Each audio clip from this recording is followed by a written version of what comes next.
好，看到尹锡悦翻车哦，这是不是也代表着这个拜登这4年来他的一些外交策略，或者是他这个一下子拉尹锡悦，一下子拉这个吃破帽，感觉岸田啊什么的，好像都不是很奏效哦。所以你看看他是不是等于拜登对中国大陆的这个战略白忙了一场，而且纽澳现在也是转向中国大陆啊，所以反而更加促使了世界各国跟中国大陆的连结更深哦。那他挺的人呢，一一在翻车当中。那所以我们看看哦，这个中俄朝也因此加深了合作，就在拜登的这个任内哦。目前我们这个最新的消息是，辽宁舰又动起来，大家记得吗？上次辽宁舰一动，就代表什么？军演要来了，那看到现在就是连俄罗斯都一起进入到了东海，跟辽宁舰来进行联合演习，所以就有人讲说，国安消息人士说，可能就在本周末，北京就会展开新一轮对台军演呐。那因为现在辽宁舰编队的位置处在东海，所以可能是在为军演部署。奇怪了，我们前2天大白话节目不是才有人什么赖瑞龙之类的在讲说，因为呢这个赖清德表现得很克制又稳健，所以这次不会有军演，马上就好像开始他们这个自由时报又换个风向来讲话了。那再来，日本也证实俄罗斯的潜舰呢首度行经了冲绳的西南方海域他们的防卫省有提到这个消息，也就是他们也关注到说，看起来中俄这一次的联合军演可能势在必行那军方人士现在被问到啦，就讲说有掌握啦在东海，但是这个是假设性的议题，所以不做多的评论。再来我们看一下美日韩的这个军事动作。那首先先看美国呢现在很担心，因为他们在太空上面是不是快要落后中国大陆了嘛，所以他们就讲说中国大陆会利用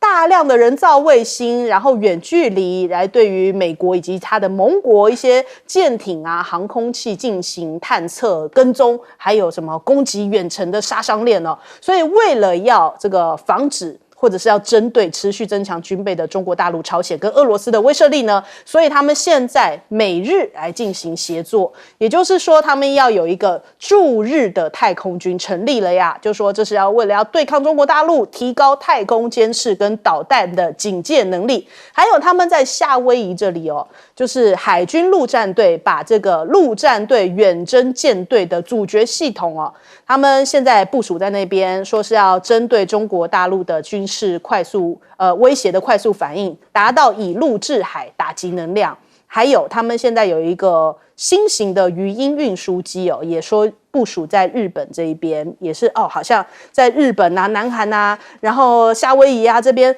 动作非常的多那南韩还有一个新的消息，军方消息，他们说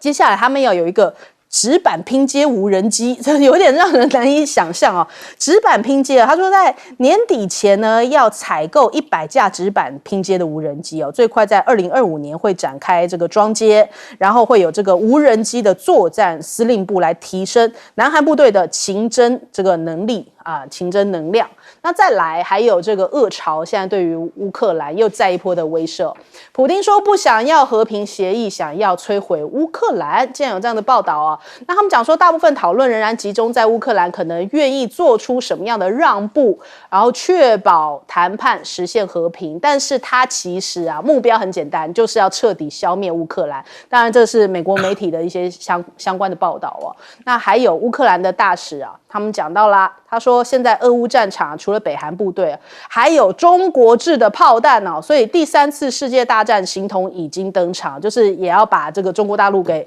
这个拖进去，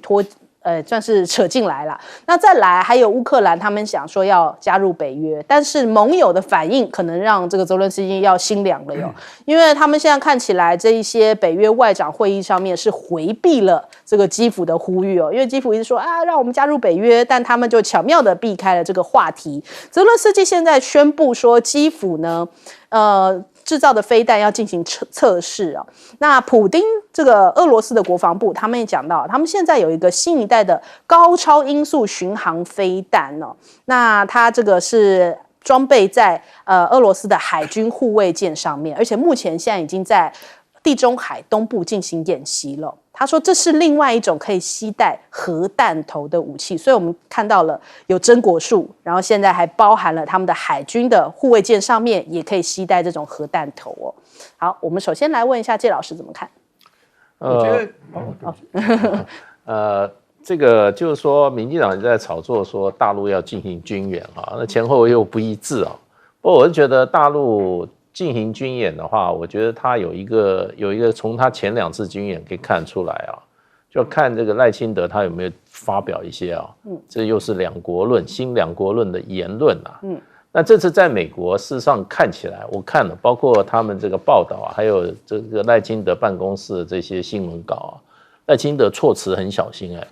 他都用台湾，他为什么不能用中华民国？因为在美国他不能用中华民国，他只能用台湾。所以呢，另外他这个台湾的使用上他没有跟任何什么国家啊、主权的事情他都没有任何相关联性。所以赖清德其实是很小心的。那为什么这么小心呢？到底是怕惹美国不高兴呢，还是怕这个中国大陆又军演，对于他的这个他的这个台湾老百姓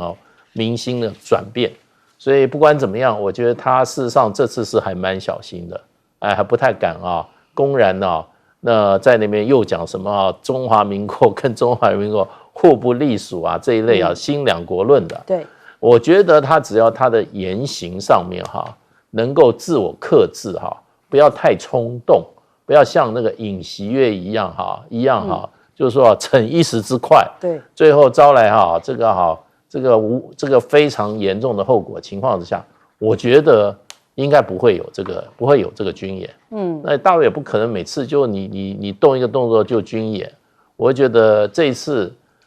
赖清德不晓得是说他看到前2次军演他也有所收敛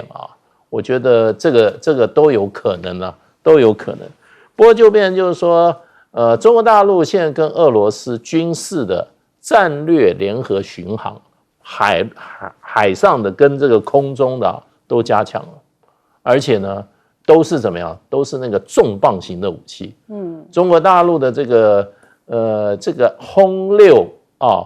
6N 已经不是 K 了它现在最先进的轰炸机都已经出现在白令海了。那另外一方面就是说，俄罗斯的这些核子潜艇这种过去都还是比较神秘的，现在也公然出现在比如说像日本的这个附近的水域我觉得这都是美国不断的在这个印太地区把这个紧张情势升高造成的。其实在这个川普的第1任的时代，你发觉其实这些安全军事的紧张在我们这个亚太地区其实是往下降的。很奇怪，到了拜登就一直往上升，一直往上升。那美国一直觉得它受威胁，其实我们今天很客观的讲美国你的国土在太平洋的另外一边呢，你的没有人跑到你那边去那边也没有巡航，也没有军事出现，只有你的军事力量一直在我们这个门口，在我们台湾海峡，在我们这个在这个中国大陆的沿海，在这个东亚一带。到处都是你美国的这些军事设施，然后一下来一个航空母舰，一下又来一个 B-52轰炸机，又来这个什么这个要电侦机的，你受什么威胁是你在威胁别人吧？对，你家门还有1万多公里了，所以我觉得美国真的是这个睁着眼说瞎话了，你在威胁别人的安全。天天叫别人威胁你的安全，没有人会相信的对，好，来请教舰长。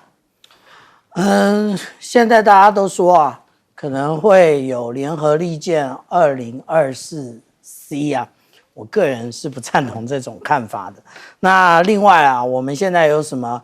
涉外人士国安人士或者是消息人士反正什么人士都有他讲说对于解放军来讲这个冬季演习是非常不寻常的。这我就意外了。怎么说呢？我们这样子讲2022年辽宁舰不就是在冬天的时候在第1、2岛链中间的菲律宾海军演吗？那一年23号的时候还非常接近关岛，我个人称之为那叫做黑色圣诞节啊。从此之后，关岛就开始变成一只那个像这个我们讲到说这个刺猬，对，刺猬变成刺猬啊。去年2023年是山东舰啊，这都是冬天啊。什么时候变成不寻常啊？是你不寻常的发现吧？因为你们平常都搞政治啊，真正搞军事的我觉得很正常啊，他们经常如此啊。那还说那个解放军一直在磨练，夜间作战，在恶劣天候下作战，是他们重要掌握的一项那个战绩。军以战为主，不是就是在最恶劣的情况之下训练吗？这很正常啊。那现在我们看到的是在与那国岛以及西表岛之间，那 Kilo 级潜舰这样子穿越那它为什么上浮？这个才是最有趣的地方。它明明可以下潜的而且 Kilo 级潜舰就是北约组织所说的深海黑洞听不见的。其实这跟另外一件事有关，跟什么事呢？也就是我们看到11月28号的时候，其实我们这边看到的是益阳舰054A， 也就是4500吨的这个护卫舰它其实就是从东海南下，穿过宫古水道。另外呢，我们看到这个是枣庄舰，它直接穿过对马海峡进入日本海。其实海军的舰艇单舰航行的其实并不多，为什么？而且又是前往大洋，因为如果说发生了故障的话，很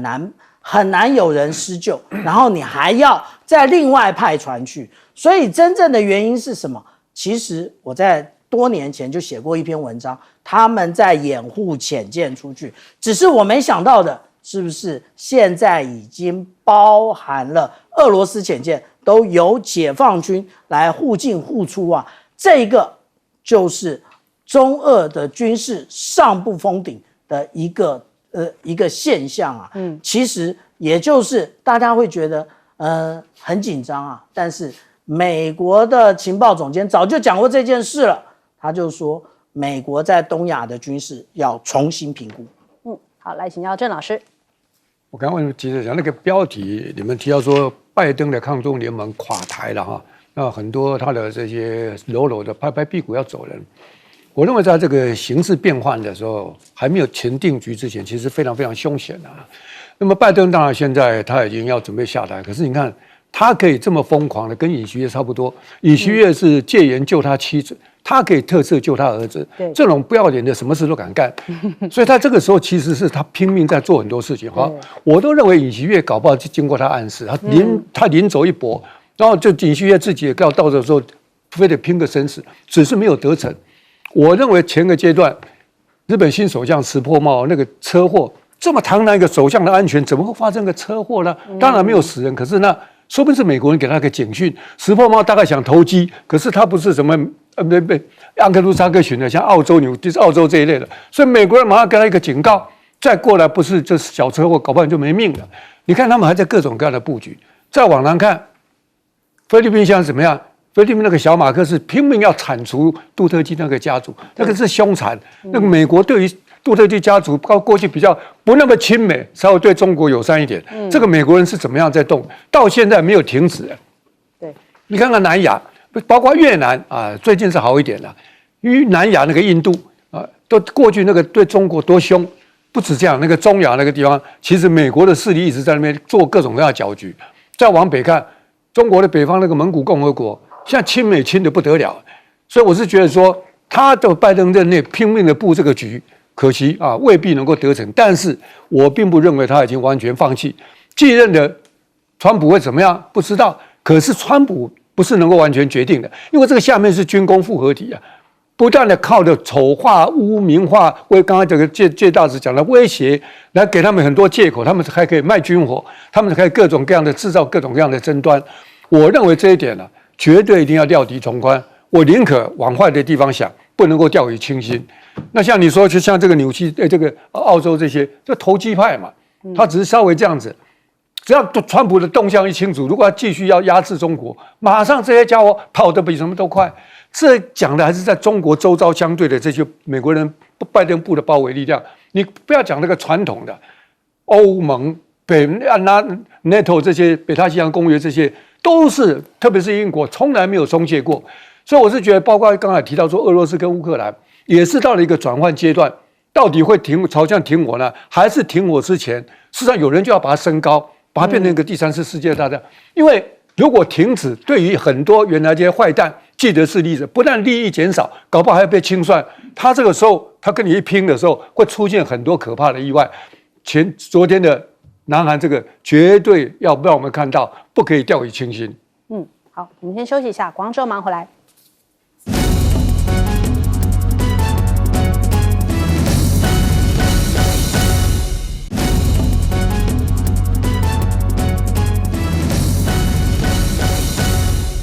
好，欢迎回来，新闻大白话。我们来看看哦，其实如果昨天没有韩国这个宣布戒严的事情，最大的新闻应该就是这一个。因为呢，美国不是宣布中国大陆他们要实施第3波的晶片制裁嘛？不到24小时的时间，这次我们看到中国大陆的强硬回击哦，一个反手就往美国的痛点来打了，因为要反制美国，你来制裁我半导体没关系啊。我接下来加跟者，我要对你产生限制哦，所以他们要对于美国的出口实施更严格的这个最终用户还有最终的用途审查。那中国大陆的商务部就强调啊，中方坚决反对任何泛化国家安全概念的错误做法哦，希望跟有关的国家地区加强出口管制领域的对话，然后来促进全球产业链供应链的稳定安全。那中国大陆呢，它是全世界最大的这个产地啊，那其实呢，全球有48%的产量是来自于中国大陆。美国每年对于这个地呢需要的量大概是22000吨，占了全球的1/4。那加跟者呢，他们是用在半导体这个先进半导体晶片的关键材料，也是用在尖端武器当中。那更不用说啦，这个加哦，中国大陆加跟者的生产量，加就占了这个全球产量的95%，者呢也占了60%哦。那中国大陆就是掐住你的这个你不给我晶片，那我不给你制造晶片的原料，这个反击打得非常的痛哦。那甚至呢，昨天还有中国大陆的3大行业共同发了这个，也不算共同啊，就是同时间，然后分别发了强硬措辞的声明，就说接下来要谨慎采购美国的晶片，你要跟我断，我还跟你断呢，我就是以后买你的要更加谨慎来看看之后评估之后再说。那中国大陆的外长王毅就提到，他跟这个美国外交政策全国委员会的会长呢讲，中美要坚持沟通对话不掉线哦，两国关系要稳定，希望呢新政府走好中美互动的第一步，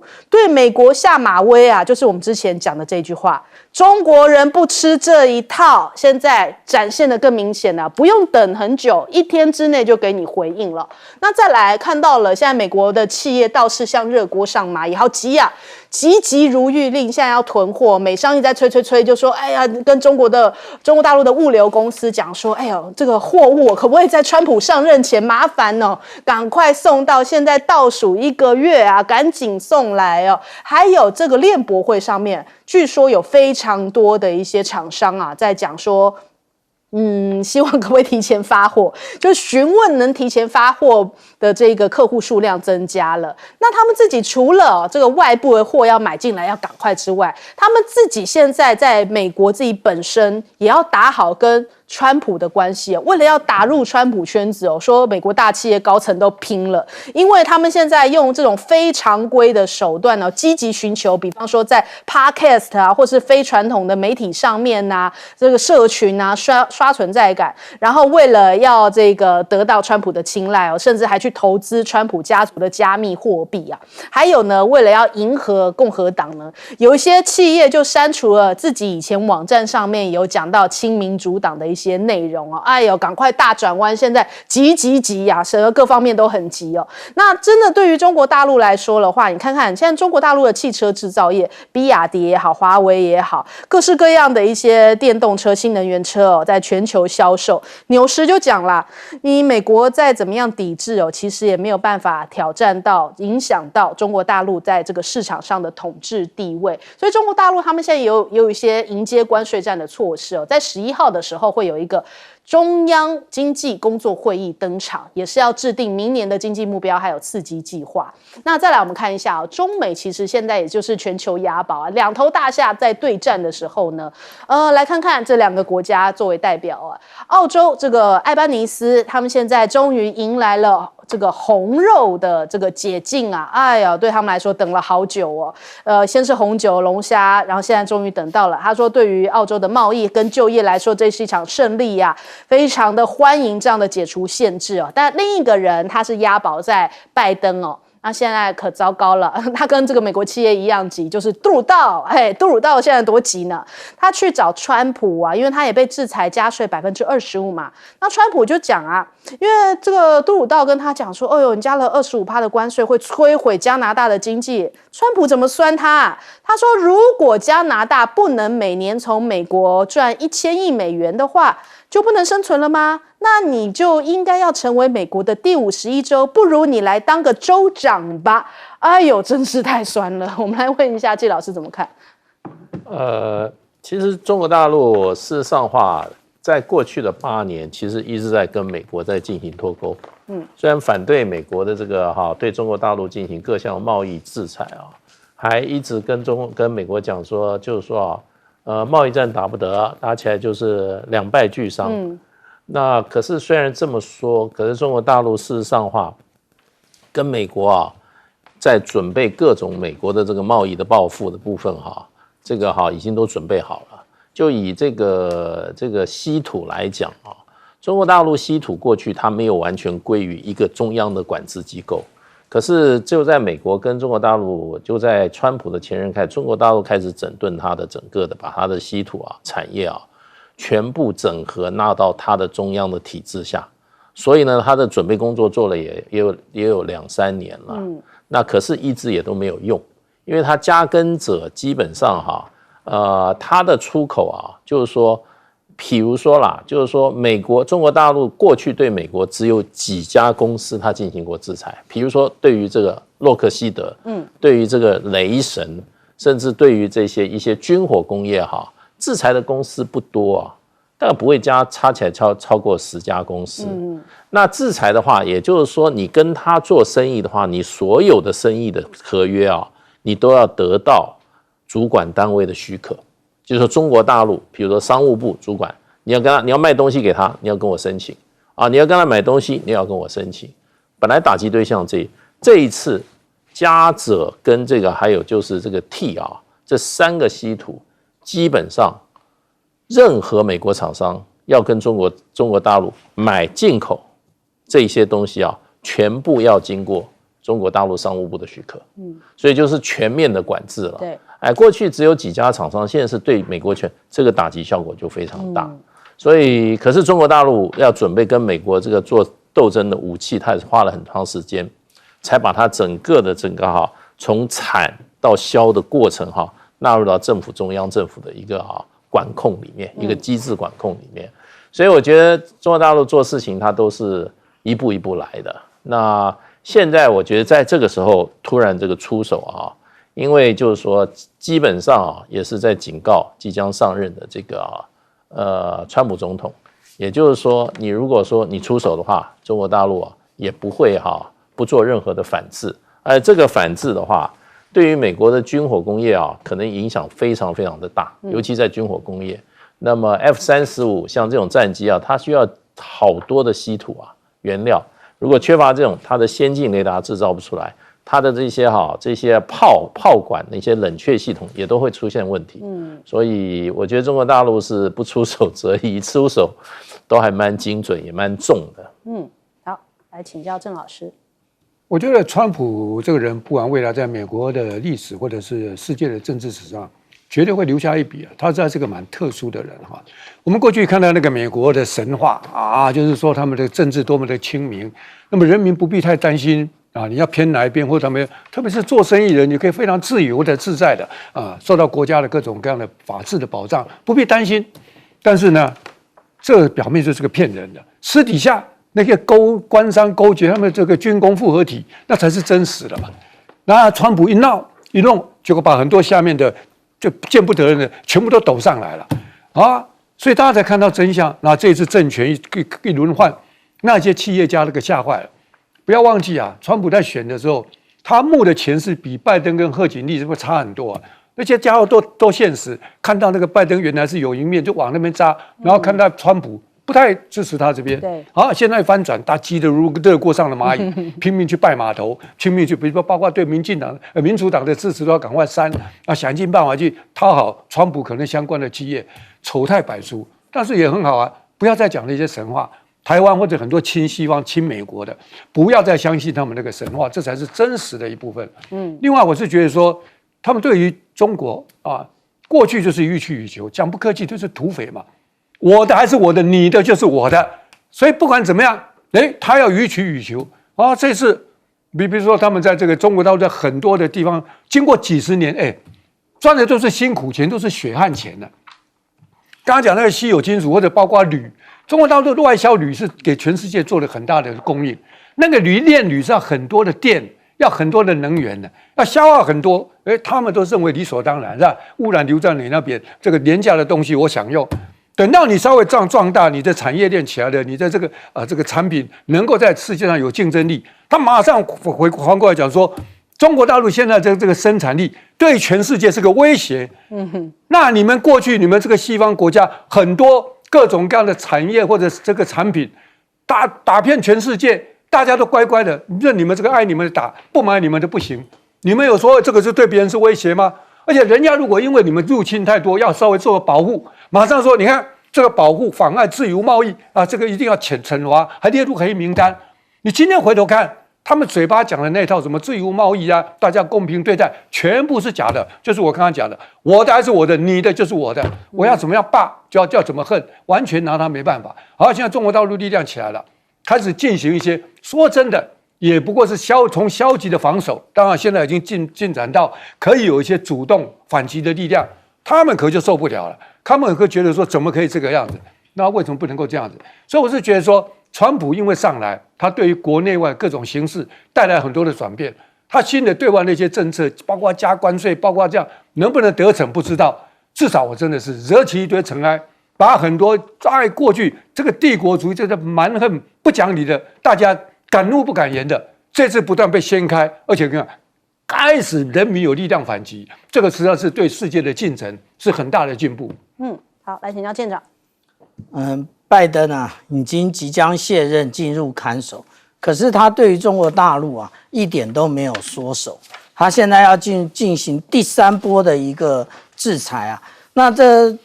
但是呢，我们这样讲啊，中国大陆的无论是互联网协会，或者是半导体行业协会，或者是中国汽车工业协会，他们都得到特别的提醒啊，也就是谨慎采购美国的产制的晶片。意思是什么？反正你先进制程不卖我，然后你卖我的都是成熟制程。可是中国大陆自己会做成熟制程啊，也就是推动了什么？推动了我们直接讲的内部循环。中国大陆的自己的内部的循环，用这个内部的循环呢，然后再去推动国际的循环。你说不卖美国又不买，那到底是有什么国际？请不要把美国跟国际画上等号啊！全球南方不是国际吗？那个东盟国家不是国际吗？这一些其实都是可以进行外销的啊，所以用内销来推动整个这一个产业的实力啊。那刚刚有没有讲到说有关于镓啊，有关于锗啊，有关于锑？其实这个都是非常尖端产业需要用的。例如说，我们讲到说中国大陆产量95%的镓，它其实用于发光二极体跟雷射二极体。那锗的话呢，其实它是用于半导体以及超导体的部分啊。那至于 T 呢，它是用在电池合金的部分，也就是没关系，你对于中国大陆输美的各种产品，你都各种管制，没关系，我原料也不卖你，不卖你，这个就是一种表态。意思是什么？意思就是你小院高墙也没用，中国大陆是没有在怕你的。那另外啊，那当然啦，那个中国大陆有卖一个很多的，就是石墨烯啊，做护腰啊，做护膝啊，对不对？现在的石墨产业也对美国进行限制，你多买一些护腰嘛，多买一些护膝嘛，从中间提炼。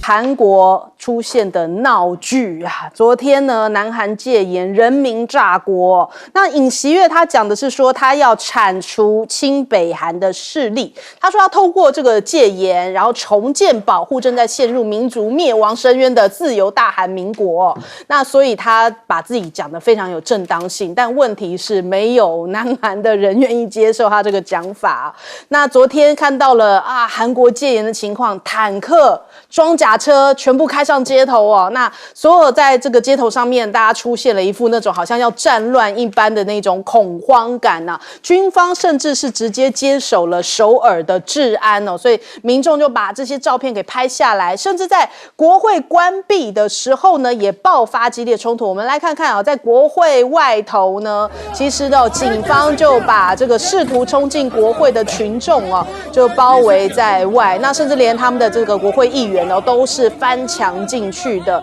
那他们的美女前主播呢，还徒手的这个持特种兵的步枪啊，所以昨天真的是感觉好像这个本身韩国已经要出现内乱了。那我们看到这个韩国的前主播，他们就讲说，你这个武装士兵啊，不该把武器对准平民百姓。所以昨天在南韩蔓延的是一股恐慌的氛围哦。那很多民众情绪非常焦虑。我们来看看相关的画面哦，在路上不时听到尖叫声哦。那南韩的网友讲说，真是不敢相信2024还会有戒严呢。大家很担心，就说接下来会不会大家彼此之间没有办法联系，还互相交换了这个Kakao Talk 之外的交流方式，以备不时之需。那南韩民众甚至在深夜的时候都还聚集在国会大厦外头，要表达对于戒严令的不满。那尹锡悦这样突然的宣布戒严，当然最后因为国会有190票全部的这个不赞成，所以这样驳回了这一次的戒严。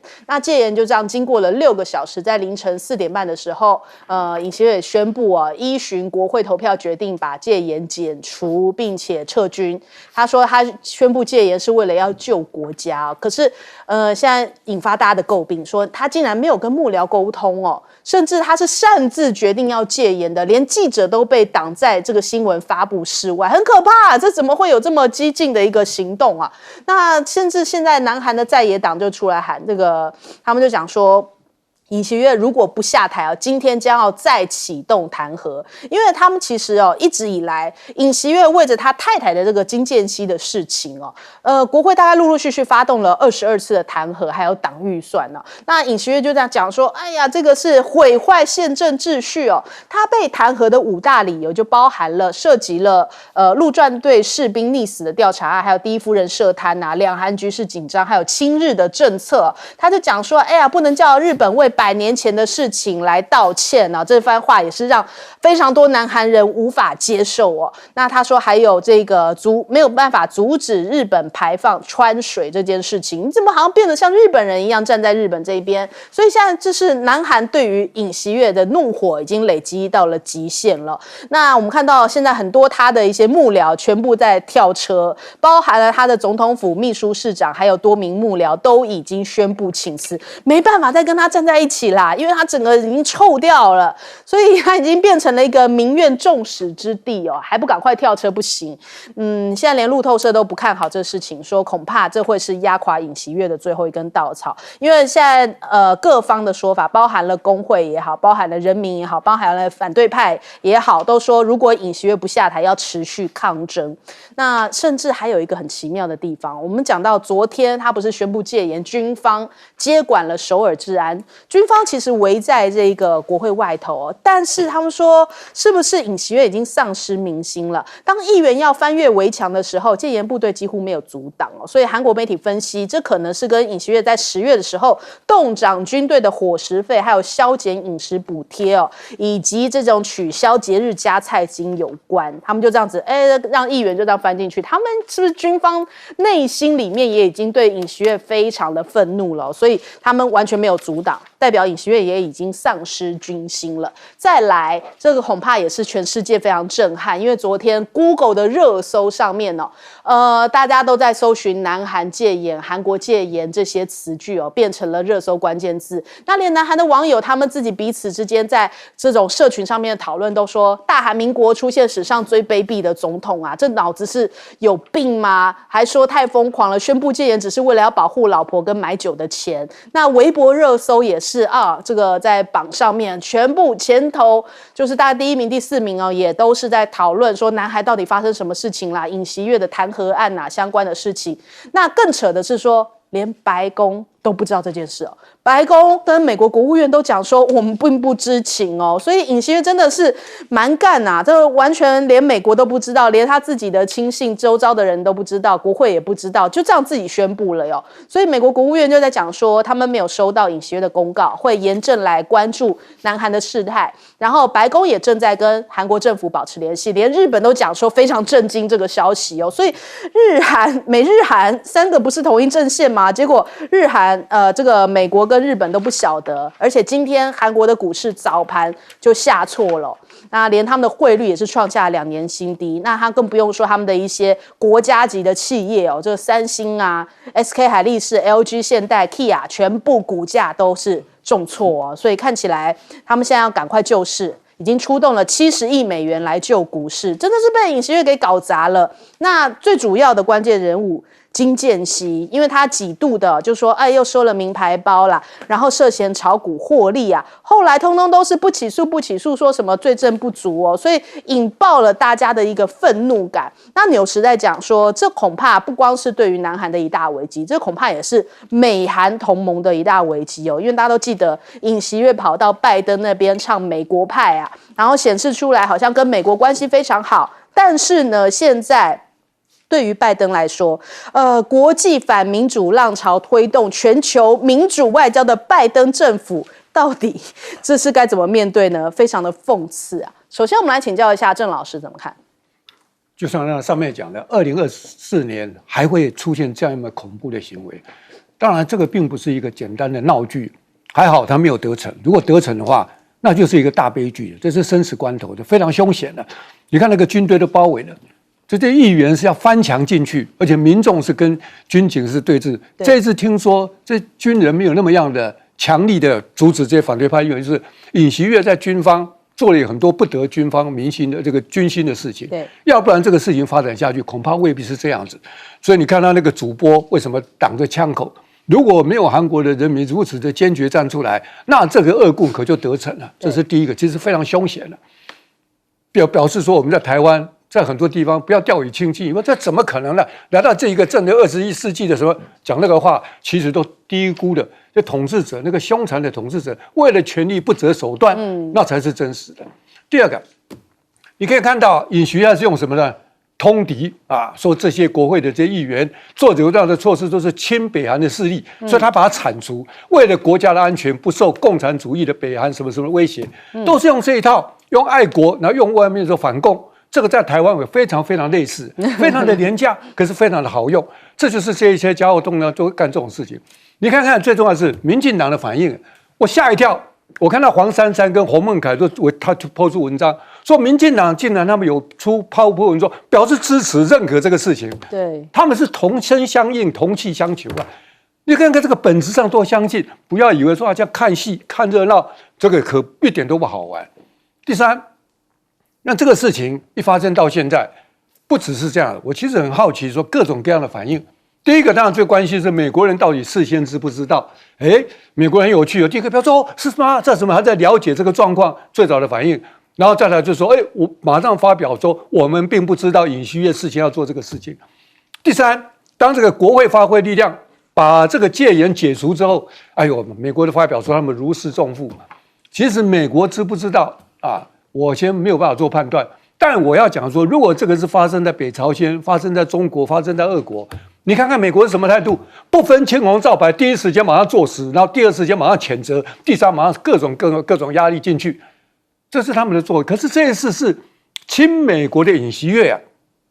他搞不好在看他能不能成功，先保留了。所以他到底美国事先知不知道啊？不予置评。他的事后的反应其实是很糟糕的，非常的双标的。另外。其实，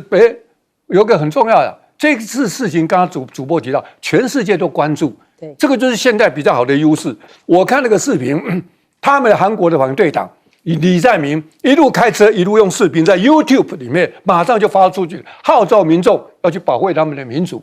那么连马斯克第一时间说打问号，真的吗？后来说哇，所以呢，全世界几乎热搜，这个就表示说，独裁者在这个相对。如果要过去，我跟你讲，他只要控制他们的官方媒体，马上所有的消息都不见了。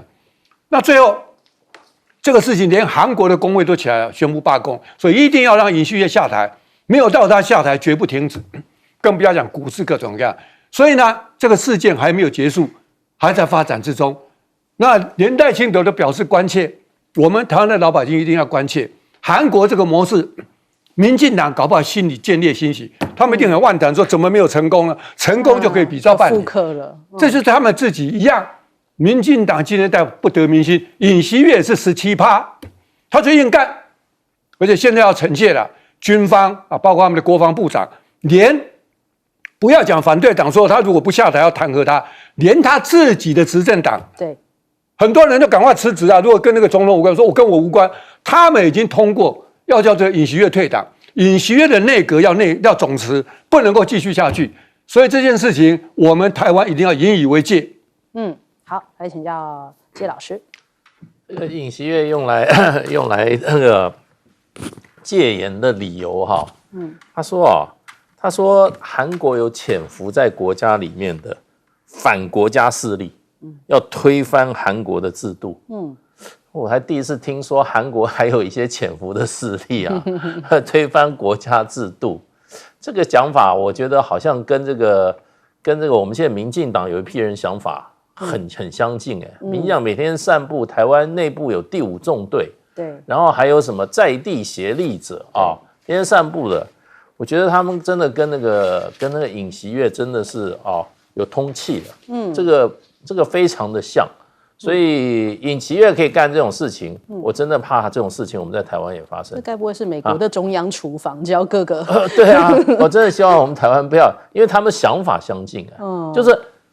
掌权了，他还觉得里面有些人要出卖这个国家，有一种被害妄想。对，其实我觉得尹锡悦最大的错误就是说，韩国的这个政府或民间反对的是尹锡悦，不是反对韩国这个国家。对，他要搞清楚，他把反对他的人把他抹黑成反对韩国。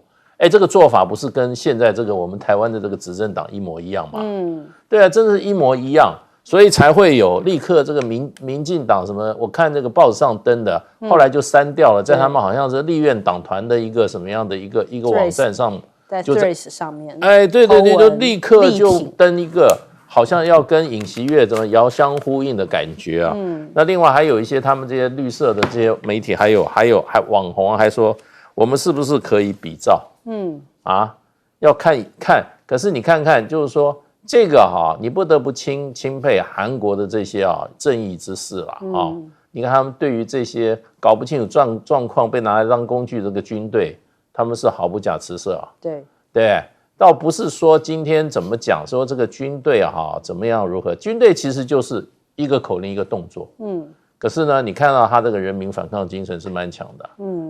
韩国人还是蛮强悍的啊，还是蛮强悍的。那不过下这个命令的人啊，真的就是说尹锡悦这个人啊，真证明啊，他这个啊不但没有能力，而且他的脑袋有进水。对，这个不是就自杀的行为吗？现在韩国现在要开始要弹劾他了，对，他是怕被弹劾，所以搞了一个这个自己政变啊，这个是带头政变啊，这个当权者政变，你当年全斗焕他还是军人来取代人民的民选的政府，你自己现在是政府来搞戒严，来搞革命，这个真的啊，我觉得证明了就是说民主的制度会选出来一个白痴，而且说他今天的行程全部取消，所以现在大家也不知道他人在哪里，真是太奥妙了。我们来问一下舰长。我们如果说从这一次韩国的这个戒严来看，证明了英国作家 Johnson 所讲的爱国是恶棍最后的借口。那个他到底是怎么讲的呢？也就是尹锡悦说，通过实施紧急戒严，将重建捍卫自由大韩民国，以防国家走入亡国之路。原来韩国要亡国了，我们大家都不知道。对，那如果说我们看昨天晚上的这个状况啊，也就是说，这边是由数千的人民啊站在这边，然后前面是警察挡住这个位置，那其实国会议员在里面开会讨论，这后面这个运动场竟然变成直升机降落的地方，然后他们的那个部队呢，然后就直接的从后门接近啊。为什么说这一次是人民的胜利啊？我们仔细的看啊，也就是说，我们在这边看到的这些国会议员未必是很会翻墙啊，但是人民在后面帮他推进去，让他能够进去投票，190票包含了朝野全票通过，这一次这一个戒严是不成立的。那另外这些妇女就还有人民全部站在国会前面，然后甚至我们刚刚从影片上面可以看到啊，就是这些军人要去把这些人民推开，人民完全不假辞色，直接把这些军警推开啊。那另外啊，我必须要在这边谈到啊，那个我们看到这是他们的官方通讯社韩联社，他们竟然我们从台湾来看，真的是竟然啊，韩宪法专家尹锡悦实施戒严法存在违宪之嫌啊。如果换成台湾的中央社会怎么讲啊？就是他一定讲说，哎呀，这个绝对就是要防止那个岛内的什么第5纵队啊，什么跟中国大陆的里应外合啊。所以啊，我们这样子来看啊，韩国的他的官方媒体啊，仍然没有丧失他的一个理性，以及他对于新闻的专业。至于这次这个部队啊，其实是素有啊这个叫做白虎部队的707的这个特殊任务部队，它其实是反恐以及应对紧急事件的。结果被尹锡悦来搞来做这一个戒严啊。其实我们来看这个部队，它是以志愿役为核心。为什么以志愿役为核心？因为讲话会听啊。如果有义务役的在里面，一定表达不同的看法。但是连志愿役的部队都这么慢才出动，其实他们有媒体说这个叫做很克制啊。我的解释叫做消极抗命，因为经过这么多年的民主法治的这教育啊，部队很清楚谁是对的，谁是错的。